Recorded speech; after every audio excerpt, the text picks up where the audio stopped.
今次5月28號，星期三暨谷草野賽。今期推介兩位本地騎師騎馬俾大家參考下，分別係周俊樂同埋黃志宏，兩隻馬都可算係全晚穩膽之選，更希望係作亞望冠。睇咗今期暨領籤後，都頗為有信心。大家好，呢度係賽馬領籤，運用報紙暨黃大仙賽馬領籤，同大家解讀賽馬日心水。而家馬上同大家呢兩位本地騎師騎馬先。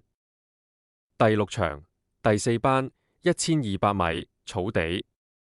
先同大家睇領籤，報紙對應第6場暨領籤係第9籤姚琴一曲奏新康。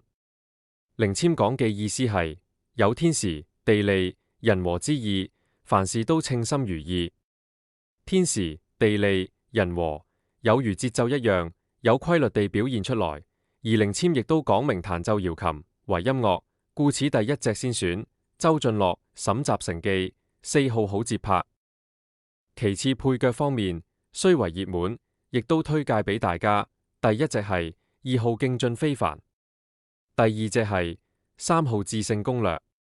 總結一下今場第6場，先推介大家4號好節拍做膽，配腳有2號勁進非凡同埋3號智勝攻略。下一場第8場第4班1650米草地。先同大家睇領籤，報紙對應第8場暨領籤係第91籤蟾宮月殿桂飄香。領籤意思蟾宮節貴，科舉時代比喻應考得中，引申為獲得很大嘅成就或很高嘅榮譽。黃志宏方家柏記3號滿心星，滿者理解為月滿，月滿者為自己嘅才學光芒得以展露，故此先選3號滿心星為膽。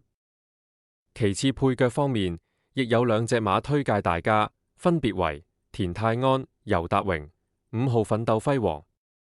第二隻配腳為布文、黎超星8號志。總結一下今場第8場，先推介大家3號滿心星做膽，配腳為5號奮鬥輝煌同埋8號志。